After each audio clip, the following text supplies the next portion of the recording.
हर्षवर्धन के बाद आया था। ये चीनी यात्री। उसके बाद देखेंगे तो आप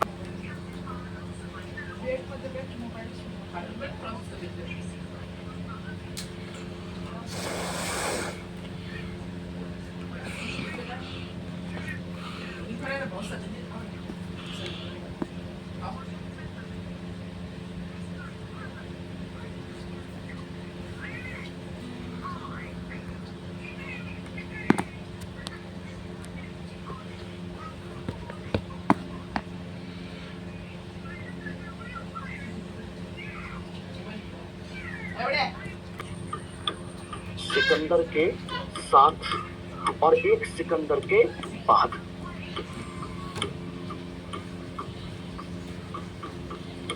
सिकंदर के बाद, ठीक है ना। सिकंदर से पूर्व हम बात करें तो हेरोडोटस नाम सुना होगा। हेरोडोटस इतिहास का पिता कहलाता है, जिसने किताब लिखी थी हिस्टोरिका। सिकंदर से पहले जिसने भारत के बारे में बताया, और इसकी किताब का नाम क्या है? हिस्टोरिका।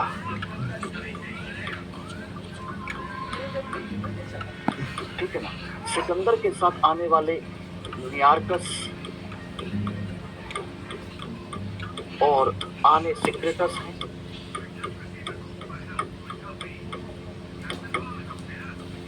आने सिक्रेटस और सिकंदर के बाद मैगस्थनीस, और इसकी किताब का नाम क्या है? इंडिका। हमारे लिए ये ज्यादा इम्पोर्टेंट है। मैगस्थनीस है, स्ट्रैबो है, प्लिनी है, जस्टिन है, प्लूटार्क है, ये सब लोग हैं। मैगस्थनीस सबसे ज्यादा इम्पोर्टेंट है। उसके बाद देखेंगे तो जस्टिन, प्लूटार्क, ठीक है ना, स्ट्रैबो, ये सब इसके बाद वाले लोग हैं जो आपके यूनान से संबंधित हैं, लेकिन भारत में कभी नहीं आए। भारत में जो आने वाले लोग हैं वो केवल आपका एक मैगस्थनीस और ये दो लोग हैं जिन्होंने भारत में आकर के भारत के बारे में कुछ जाना और लिखने की कोशिश की, बस। ठीक है ना एवरीबॉडी। तो ये मैंने कुछ एक नाम बता दिए। अब जैसे ही आपका वो सब कुछ शुरू होगा चैप्टर मौर्य काल, तो नेचुरल सी बात है, मौर्य काल से पहले सिकंदर आएगा, तो सिकंदर के साथ कौन कौन आया था, उन्होंने क्या क्या बातें बताई थी, सिकंदर ने कहां कहां अटैक किया था, वो हम सब कुछ पढ़ेंगे। चीजें आपके कुछ भी नहीं छूटेंगे। क्या आप सोचें कि यहाँ पर कोई चीज छूट जाए, ऐसा नहीं होने वाला है। तो इसलिए बिल्कुल आप निश्चिंत रहिए कि आपका कुछ टॉपिक छूट जाएगा। दूसरे आपके चीनी यात्री, चीनी यात्री में आपका फायान जो गुप्त काल में आया था, और दूसरा वेनसांग जो आपके हर्षवर्धन के समय आया था, और तीसरा है इत्सिंग जो हर्ष के बाद आया, हर्षवर्धन के बाद आया था। ये चीनी यात्री। उसके बाद देखेंगे तो आपका तिब्बती लामा तारानाथ, और उसके बाद चौथे आपके अरबी लेखक। इनमें है आपके सुलेमान,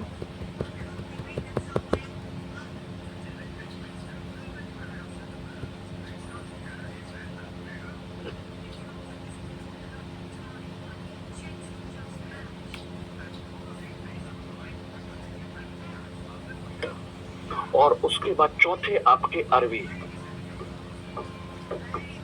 लेखक। इनमें है आपके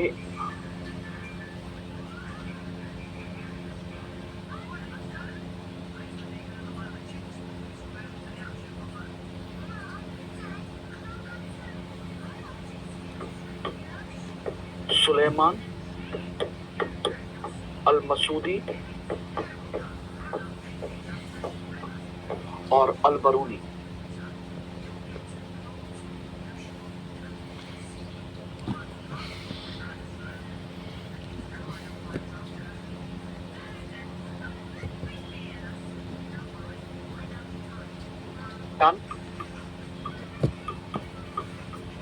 जो गुप्त काल में आया था, और दूसरा वेनसांग जो आपके हर्षवर्धन के समय आया था,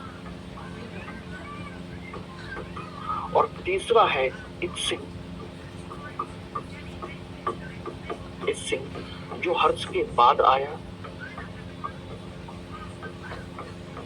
हर्षवर्धन के बाद आया था। ये चीजें आपकी।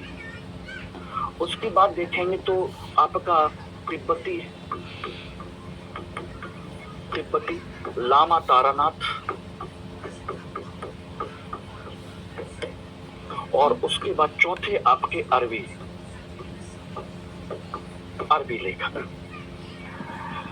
इनमें है आपके सुलेमान अल मसूदी और अलबरूनी।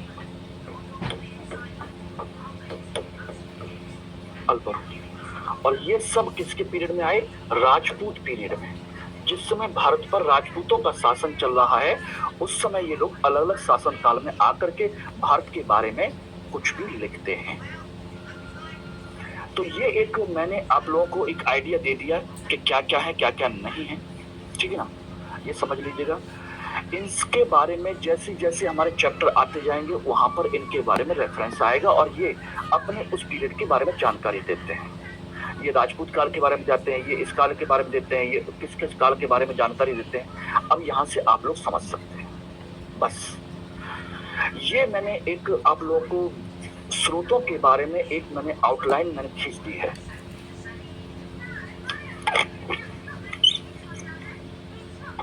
आउटलाइन, ठीक है ना। बस ये एक बेसिक चीज मैंने आपको डिस्कस कर दी। यहां से कोई सिंपल सा क्वेश्चन बन भी सकता है इतने में से, अगर कुछ चीजें याद हो जाए, लेकिन इसका नोट्स आप लोग जरूर बना लीजिएगा।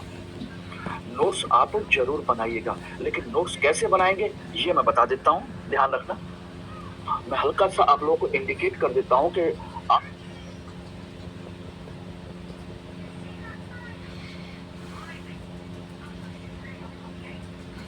सुलेमान अल मसूदी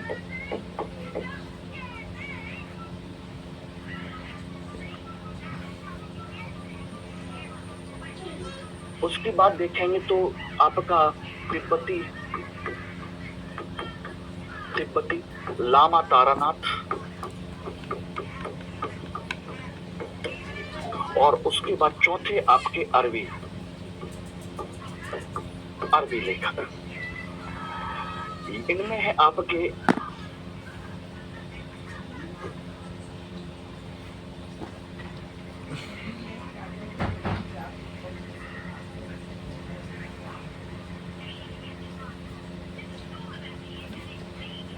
हर्षवर्धन के बाद आया था। ये चीजें आपकी। उसके बाद देखेंगे तो आपका तिब्बती लामा तारानाथ, और उसके बाद चौथे आपके अरबी लेखक। इनमें है आपके सुलेमान अल मसूदी और अलबरूनी।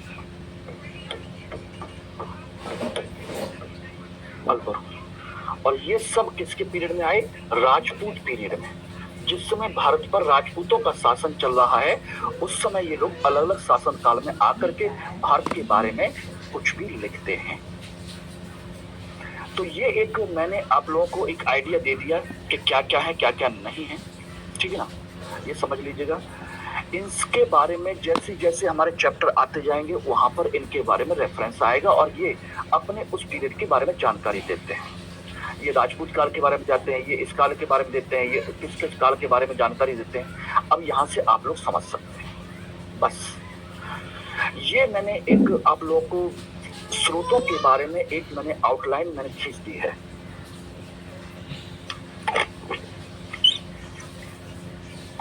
आउटलाइन, ठीक है ना। बस ये एक बेसिक चीज मैंने आपको डिस्कस कर दी। यहां से कोई सिंपल सा क्वेश्चन बन भी सकता है इतने में से, अगर कुछ चीजें याद हो जाए, लेकिन इसका नोट्स आप लोग जरूर बना लीजिएगा।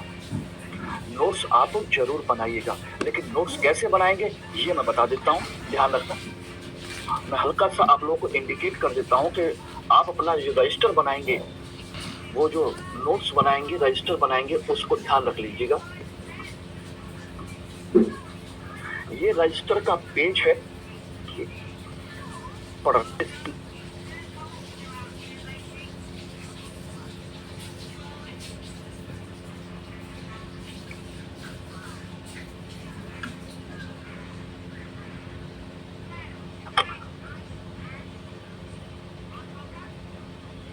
Sir mains answer writing question topic complete होने के बाद देंगे।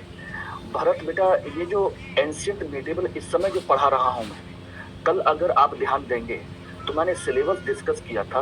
एंशिएंट मिडिवल का ये जो पोर्शन डिस्कस कर रहा हूं, यहाँ से आपके मेंस के क्वेश्चंस नहीं आते। मेंस के क्वेश्चंस आते हैं आपके आर्ट एंड कल्चर के। तो आर्ट एंड कल्चर में आपका टॉपिक ज्यादा होंगे। ये आपके प्री के पॉइंट ऑफ व्यू से है। अगर यहाँ से कोई भी मेंस का क्वेश्चन बनेगा तो मैं आपको जरूर बताऊंगा, और साथ के साथ टॉपिक पढ़ाते पढ़ाते ही मैं बता सकता हूँ।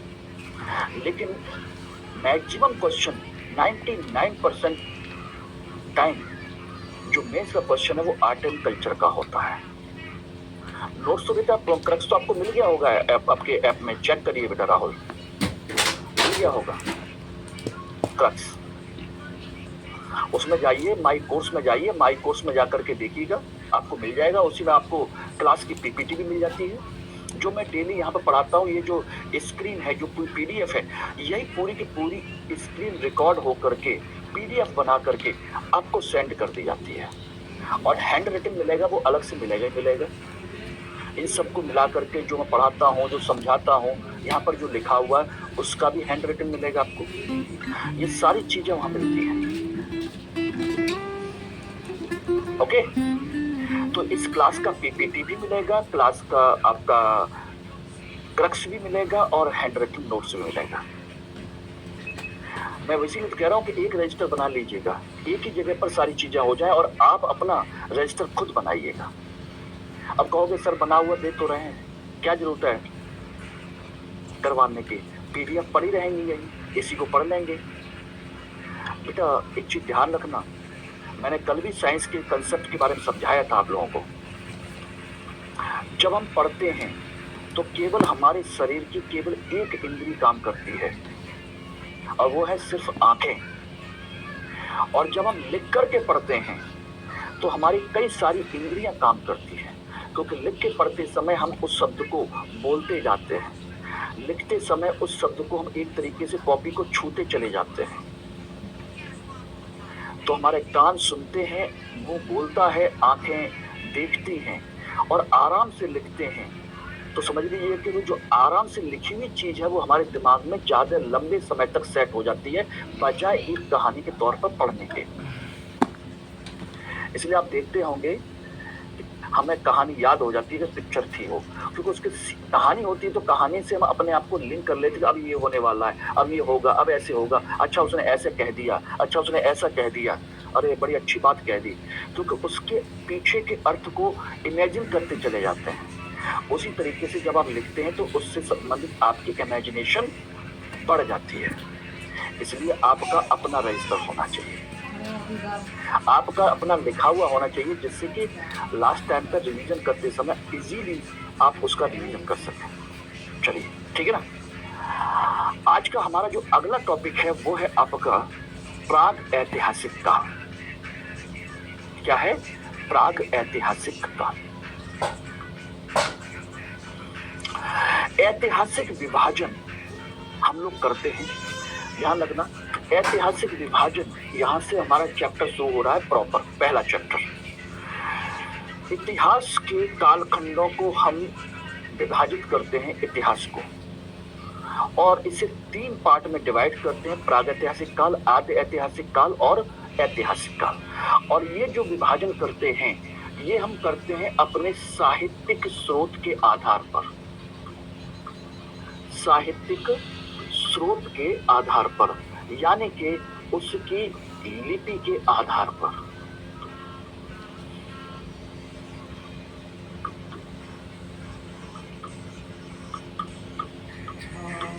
उसकी लिपि के आधार पर, ठीक है ना।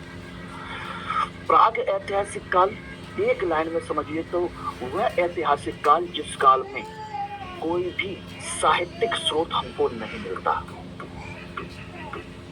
जिस काल में कोई भी साहित्यिक स्रोत नहीं था, साहित्यिक स्रोत जिसका नहीं था, ठीक है ना। अर्थात यहां पर इंसान ने अपनी कोई भी लिपि विकसित नहीं की, उसकी अपनी कोई लिपि नहीं थी, यानी कि वो बातचीत तो करता है जानवरों की तरह, लेकिन उसको लिख नहीं सकता, पढ़ नहीं सकता, यानी कि इस काल का अपना कोई भी साहित्यिक स्रोत नहीं है। उसको हम कहते हैं प्राग ऐतिहासिक काल। और इसमें क्या आता है आपका, इसमें आते हैं पाषाण काल। तो प्राग ऐतिहासिक काल का जो कालखंड है, इसमें क्या आता है आपका, पाषाण काल।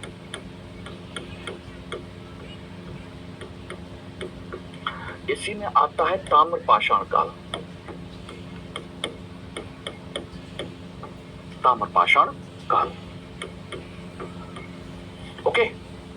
आद्य ऐतिहासिक काल किसे कहते हैं, आद्य ऐतिहासिक प्रोटो हिस्ट्री कहते हैं। प्रोटो हिस्ट्री हो जिसमें साहित्यिक स्रोत तो हैं, साहित्यिक स्रोत जिसके हैं, लेकिन पठनीय नहीं है, जिसे हम नहीं पढ़ पाए, जिसका अर्थ हम नहीं समझ पाए, जिसे हम लोग पढ़ नहीं पा रहे। इसका मतलब है उन लोगों की अपनी एक लिपि थी, यानी कि इस काल में आकर के उन्होंने अपनी लिपि का विकास कर लिया था, लेकिन उस लिपि को हम नहीं पढ़ पा रहे। उसको कहते हैं आद्य ऐतिहासिक काल। और इसमें आता है आपका कौन, सिंधु घाटी या हड़प्पा सभ्यता, इसको कहते हैं सिंधु घाटी या हड़प्पा सभ्यता। क्लियर है। और ऐतिहासिक काल वह काल जिसका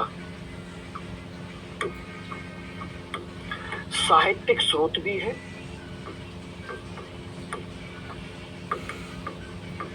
स्रोत जिसकी अपनी एक लिपि भी है, लिपि है, और जो पठनीय भी है,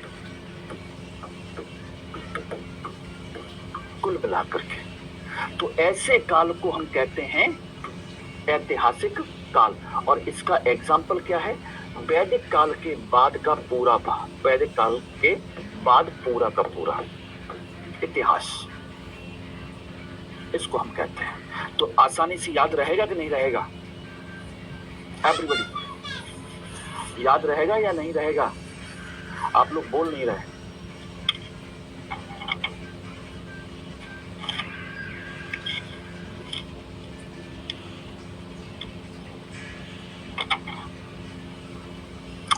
तो इसको समझने में कोई परेशानी।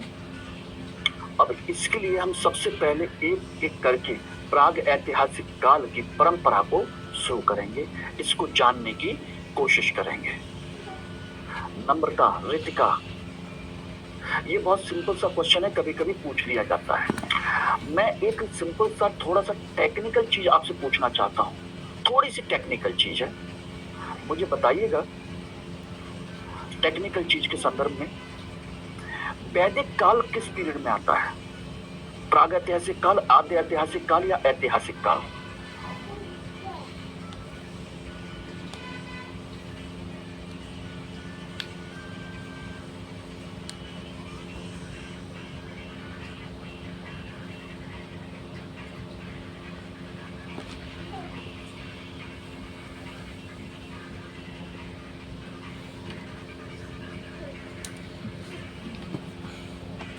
एक एक करके प्राग ऐतिहासिक काल की परंपरा को शुरू करेंगे, इसको जानने की कोशिश करेंगे।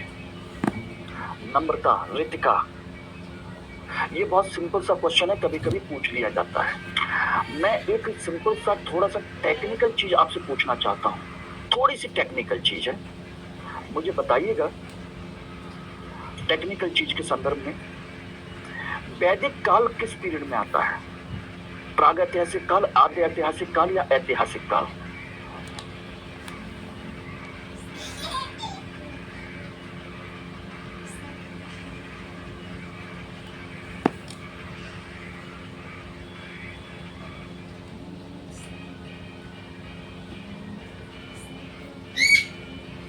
पहले एक एक करके प्राग ऐतिहासिक काल की परंपरा को शुरू करेंगे, इसको जानने की कोशिश करेंगे।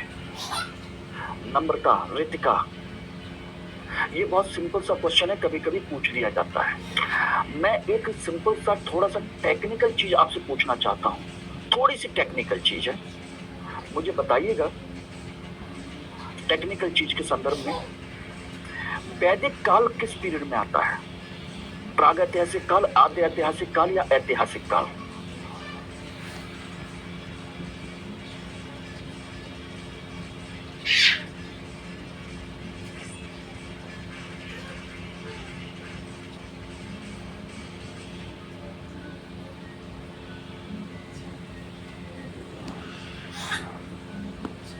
बताइए।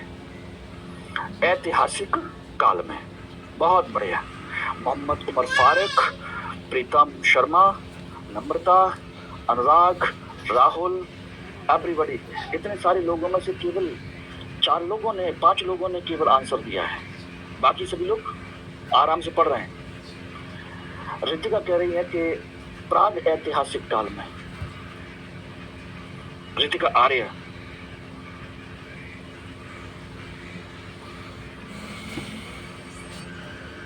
अब मैं क्या मानूं?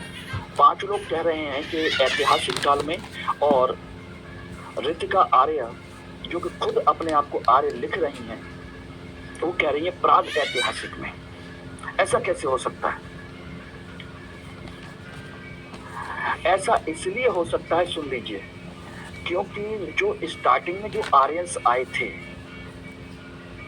उनकी अपनी कोई लिपि नहीं थी, वो लिखना पढ़ना नहीं जानते थे, वो केवल सुन करके चीजों को एक पीढ़ी से दूसरी पीढ़ी तक पहुंचाते थे, रटते थे, याद करते थे, लेकिन लिखना पढ़ना नहीं जानते थे। बात समझिए कि नहीं? इसलिए अगर आपने पुरानी रामायण और महाभारत देखी होगी तो उसमें कभी भी किसी भी गुरुकुल में कहीं पर भी आपने लिखने पढ़ने का कहीं पर भी कंसेप्ट नहीं देखा होगा कि वहां पर कौरव पांडव या राम और राम के भाई कहीं बैठ करके कुछ लिखाई पढ़ाई कर रहे थे। ऐसा कोई एविडेंस नहीं देखा होगा। वो सुनते थे, इसलिए वैदिक साहित्य को श्रुति साहित्य कहते हैं। क्या कहते हैं? श्रुति साहित्य। लिखित साहित्य नहीं है वो। वेदों को, वेदों के ग्रंथों को लिखा गया हमारे गुप्त काल में, वो केवल सुनते थे या सुनाते थे, इसलिए उसको श्रुति साहित्य कहते हैं। इसलिए दिमाग में इस बात को सेट कर लीजिएगा। कभी कभी यूपीएससी इतने लेवल पर क्वेश्चन पूछ लेता है कि वैदिक काल, अगर क्वेश्चन पूछेगा कि वैदिक काल निम्न में से किस काल में से संबंधित है, तो डेफिनेटली आप टिक करके आएंगे प्राग ऐतिहासिक काल में, क्योंकि उनकी कोई लिपि नहीं थी। समझ गया नहीं? अगर यूपीएससी ऐसा कोई क्वेश्चन पूछता है तो इसका मतलब है कि एग्जामिनर आपसे वही पूछना चाहता है, वरना ऐसा क्वेश्चन पूछेगा ही क्यों? क्यों पूछेगा वो? ठीक है ना। चलिए अब इसमें हम सबसे पहले बात करते हैं प्राग ऐतिहासिक काल की। प्राग ऐतिहासिक काल यानी कि मानव विकास का काल, यानी कि जहां पर मानव एक कपि के रूप में, कपि या कह सकते हैं वानर के रूप में एक जंगल में रहता था, घने जंगल में रहता था, पेड़ों पर रहता था, वहीं पर वो खाना पीना जो कुछ भी करना कराना था वो सब कुछ वहीं करता था, कपि। और यहां से मानी जाती है उसकी एक विकास की गाथा, कपि यानी कि वानर। और यहां से वानर से लेकर के आधुनिक मानव के, आधुनिक मानव के बीच की जो विकास है इसी को हम कहते हैं मानव विकास की परंपरा। और इसकी शुरुआत लगभग ये हम मान के चलते हैं आपके लगभग 8 करोड़ वर्ष पूर्व ये घटना शुरू हुई थी, 8 करोड़ साल पहले। ठीक है ना। नूतन जीव एरा है, महाकल्प है, चौथा पीरियड है पृथ्वी का। और अलग अलग पुरानूतन पैलियोसीन युग माना जाता है। यह युग है पुरानूतन, आदि नूतन, अन्य नूतन, मध्य नूतन, अति नूतन, अत्यंत नूतन और बिल्कुल न्यूनतम, नूतनतम, बिल्कुल नया युग। नया युग जो है वो 10,000 साल पहले आया है। ये रहा 10,000 साल पहले, यानी कि आपके नव पाषाण काल की शुरुआत का समय, जिस समय मनुष्य ने अपना घर और परिवार बनाना शुरू कर दिया। नहीं बेटा ये याद नहीं करना है अनुराग, ये किसी को कुछ याद नहीं करना है, ये केवल समझाने के लिए है, ये सब याद करने की जरूरत नहीं है, इसलिए परेशान मत रहिए। 10,000 साल पहले यानी कि जब अन्य अत्यंत नूतनतम जो युग है, उस पीरियड में इंसान ने अपना घर परिवार बनाना शुरू कर दिया, कृषि करना शुरू कर दिया। ठीक है ना। इसी पीरियड में आकर के अपना परिवार, अपना सब कुछ स्टार्ट कर दिया उसने। इसी पीरियड में इंसान ने आग का उपयोग करना शुरू कर दिया। इसी पीरियड में इंसान ने अपने पहिए बना लिए, चाक बना लिया, चाक से बने हुए बर्तन बना लिए, बर्तनों को पकाने लगा, भोजन को पका के खाने लगा। ये इस युग की कहानी है, सबसे लास्ट वाले की, जिसे हम क्या कहते हैं, प्लीस्टोन। ठीक है ना। ये मैं आपको पूरा बता दूंगा, हमें ये सब याद नहीं करना है, बस मैंने एक इंडिकेट किया है कि ऐसे ऐसे कहीं कहीं जब किताबों में जब आप पढ़ेंगे, एनसीईआरटी और किताब हो, उनमें ये सब नाम आपके कहीं कहीं दिखाई देते हैं, तो आपको पता होना चाहिए क्या है क्या नहीं है। ठीक है ना। इसमें मैं अब जो बताने जा रहा हूं उसको सुन लीजिए, और वो सब कुछ आपके प्रॉपर तरीके से क्रम से मैं बताऊंगा उसको, क्रम से। जैसे ये रहा, ये देख रहे हैं पेड़ों पर लटका हुआ वानर, उसके बाद चलने लगा, उसके बाद ये सीधा खड़ा हो गया, उसके बाद उसने हथियार बना लिए प्रॉपर तरीके से, उसके बाद देखेंगे तो हथियार उसके और अच्छे शार्प हो गए, और ये आधुनिक मानव के रूप में खड़ा हो गया, बिल्कुल शरीर बदल गया, स्ट्रक्चर बदल गया, और बिल्कुल एकदम स्मार्ट होने लगा, पूरा चिट्टा क्लीन शेव, एकदम हैंडसम बॉय की तरह। उसी तरह से लड़के लड़कियां सब उसी तरीके से खड़े हो गए। ये एक विकास क्रम है। यहां से आपका एक क्वेश्चन बनता है, इसलिए मैं पढ़ाना चाह रहा था। क्वेश्चन बनता है कि अलग अलग पीरियड में जो मानव विकसित हुआ उस मानव का नाम क्या था। जैसे इसके नाम लिखे हुए हैं ना, आधुनिक मानव है, क्रो-मैग्नन है, निएंडरथल है, होमो इरेक्टस है, ऑस्ट्रोपिथेलिकस है। ठीक है ना। ये सब इसके जो नाम है, जिनके बारे में कभी कभी एक आसान क्वेश्चन पूछ लिया जाता है, और वो आपको पता होना चाहिए। ठीक है ना। तो मैं यहाँ पर आपको डिस्कस करता चल रहा हूँ, उसको सुन लीजिए, लिख लीजिए, समझ लीजिए।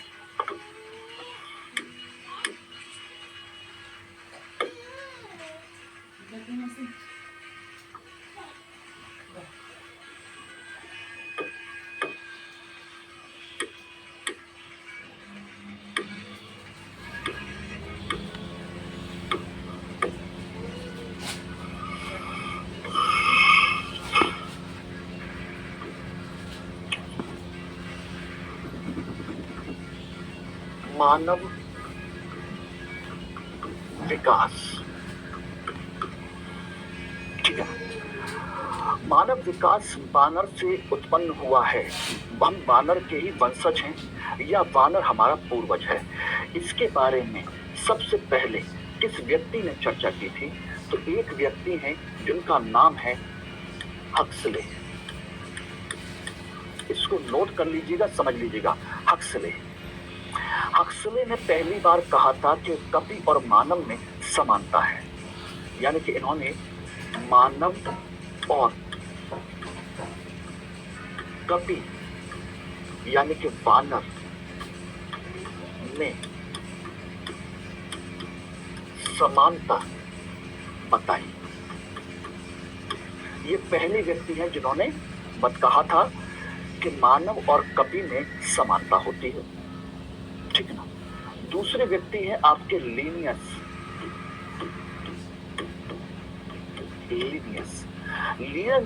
ने कहा कि जो आधुनिक मानव है वो होमो सैपियंस है। ठीक है ना। आधुनिक मानव कौन है?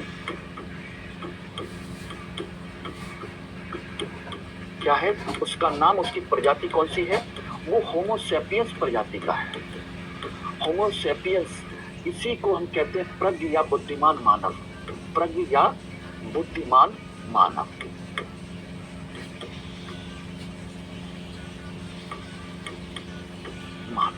इसी को कहा गया है होमो सैपियंस।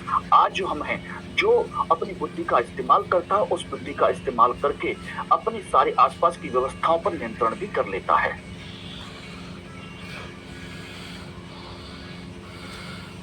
ठीक है ना। एक तीसरी चीज इसमें और ध्यान रखिएगा,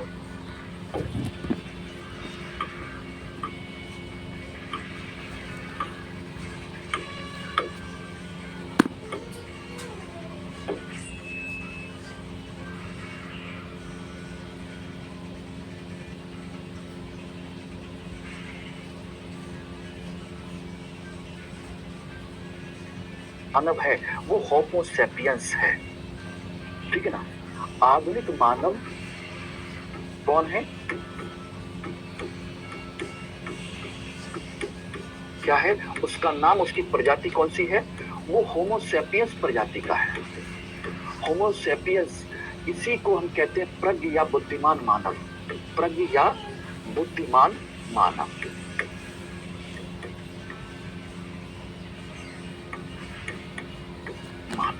इसी को कहा गया है होमो सैपियंस। आज जो हम हैं,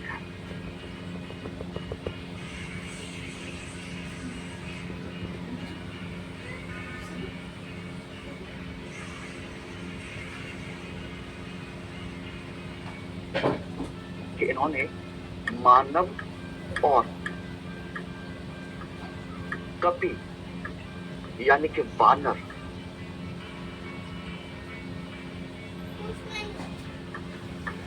में समानता बताई। ये पहले व्यक्ति हैं जिन्होंने कहा था कि मानव और कपि में समानता होती है। ठीक है ना। दूसरे व्यक्ति हैं आपके लीनियस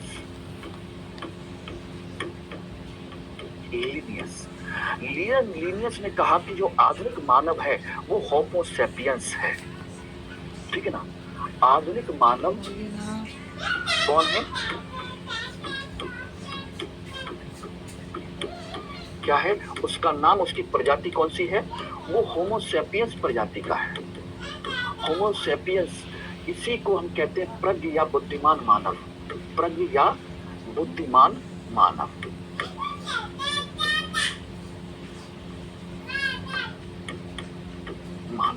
इसी को कहा गया है होमो सैपियंस। आज जो हम हैं, जो अपनी बुद्धि का इस्तेमाल करता है, उस बुद्धि का इस्तेमाल करके अपनी सारी आसपास की व्यवस्थाओं पर नियंत्रण भी कर लेता है।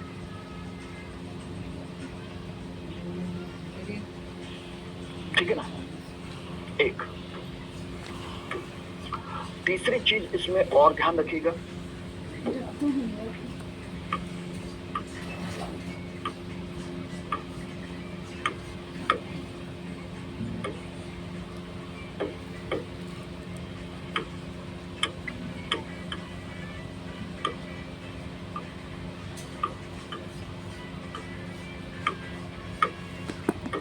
चले तीसरी जो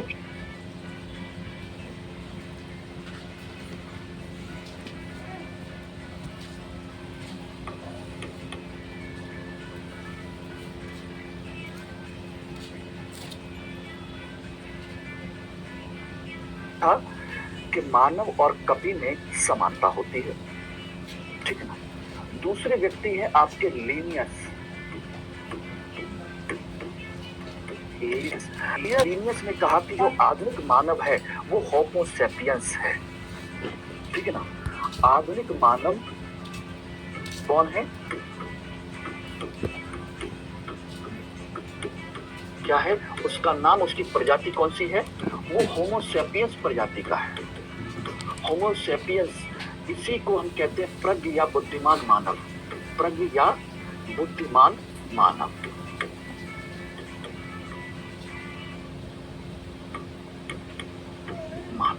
इसी को कहा गया है होमो सेपियंस। आज जो हम हैं, जो अपनी बुद्धि का इस्तेमाल करता है, उस बुद्धि का इस्तेमाल करके अपनी सारी आसपास की व्यवस्थाओं पर नियंत्रण भी कर लेता है,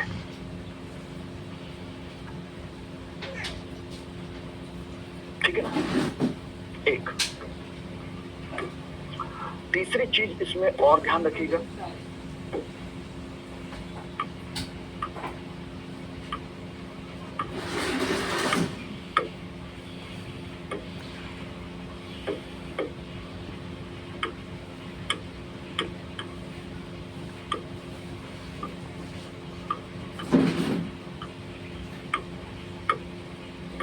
चले तीसरी जो चीज है वो इसमें ध्यान रखने की जरूरत ये है कि लगभग 5 से 3 करोड़ साल पहले, 5 से लेकर के 3 करोड़ वर्ष पूर्व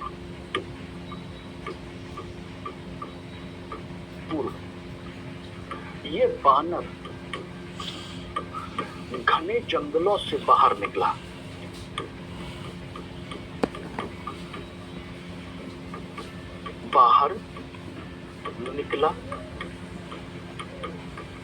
पहली बार घने जंगलों से बाहर निकला, लेकिन इसका मतलब ये नहीं है कि वह जमीन पर आ गया, ऐसा नहीं है, बल्कि वो घने जंगलों से निकल करके बाहर की तरफ आना शुरू किया, यानी कि जहां पर थोड़े से कम घने जंगल थे।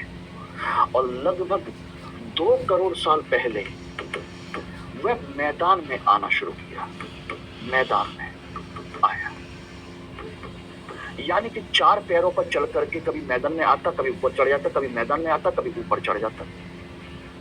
ये उसकी घटना थी। इसी समय जब 2 करोड़ साल पहले ये सब कुछ हुआ, तो इसी समय पर ध्यान रखना, इस वानर की या कह लीजिए इस इंसान की 2 शाखाएं बन गई, 2 शाखाएं, एक शाखा दूसरी शाखा। पहली शाखा बनी जिसे हम कहते हैं रामापिथेकस। क्या कहते हैं, इंसान की पहली प्रजाति है ये रामापिथेकस। ये वो प्रजाति है जो जंगलों में रह गई, जंगलों में रही, यानी कि वो बाहर मैदान में नहीं आए, ठीक है ना, रामापिथेकस। और दूसरे हैं ऑस्ट्रेलोपिथेकस, ऑस्ट्रेलोपिथेकस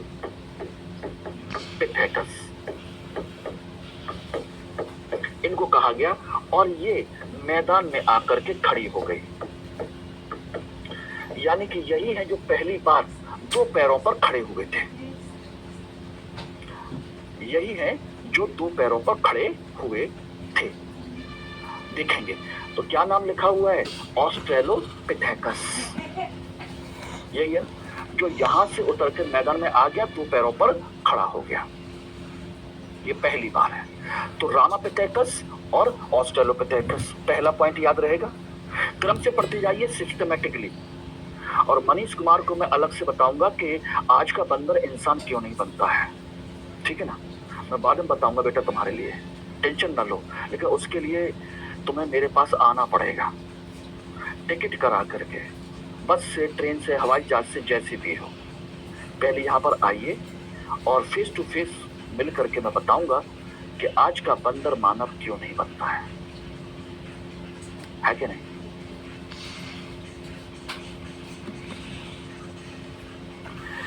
बड़ा अच्छा क्वेश्चन है।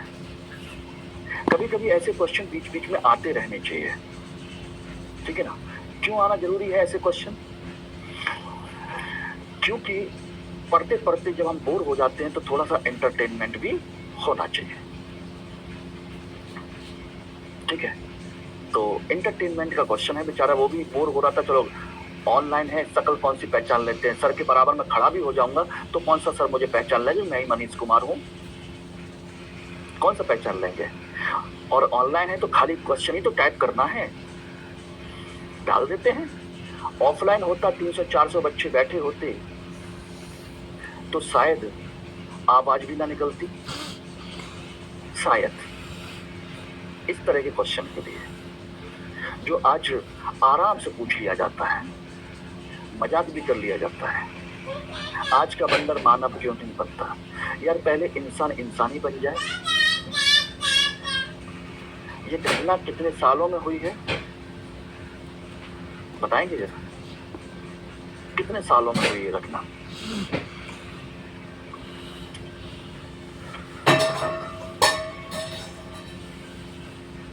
तीन, चार, 5 करोड़ साल में। और तुम सोच रहे हो कि 2-4 साल 5 साल में ही बानर बानर बन जाए? ऐसा नहीं है। और वो बना भी है, ऐसा नहीं है। क्या बंदर इंसान के रूप में नहीं बना है? कितने सारे मदारियों के पास वो इंसानी कर्तव्य करके दिखाता है, पैरों पे चलता है, नाचता है, गाता है, बीवी को अपने मायके से ससुराल से बुला के लाता है, ठीक है ना? उससे लड़ता है, झगड़ता है। खेल देख नहीं देखे बंदर वाले? जाके देख लेना। चलिए, ये हो गया।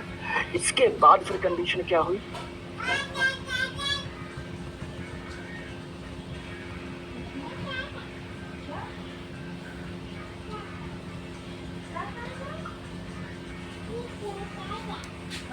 तीन, चार, 5 करोड़ साल में।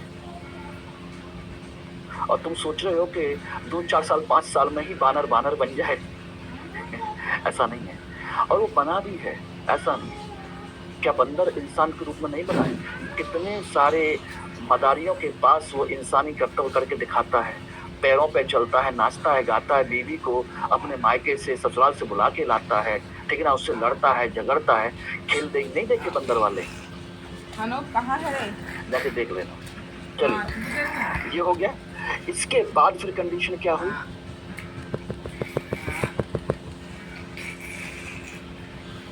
नहीं कहना मच्छरदानी तो पूरा फट जाएगा रे।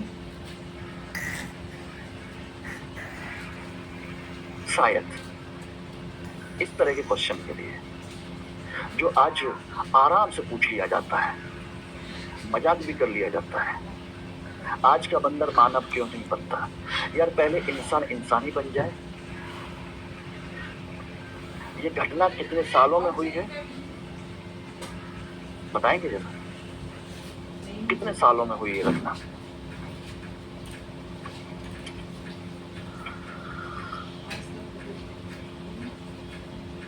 तीन, चार, 5 करोड़ साल में। और तुम सोच रहे हो कि 2-4 साल 5 साल में ही बानर बानर बन जाए? ऐसा नहीं है। और वो बना भी है, ऐसा नहीं है। क्या बंदर इंसान के रूप में नहीं बना है? कितने सारे मदारियों के पास वो इंसानी कर्तव्य करके दिखाता है, पैरों पे चलता है, नाचता है, गाता है, बीवी को अपने मायके से ससुराल से बुला के लाता है, ठीक है ना? उससे लड़ता है, झगड़ता है। खेल देख नहीं देखे बंदर वाले? जाके देख लेना। चलिए, ये हो गया। इसके बाद फिर कंडीशन क्या हुई?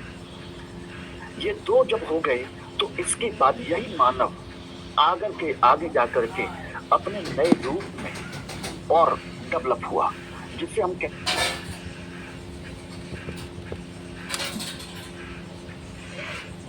चलो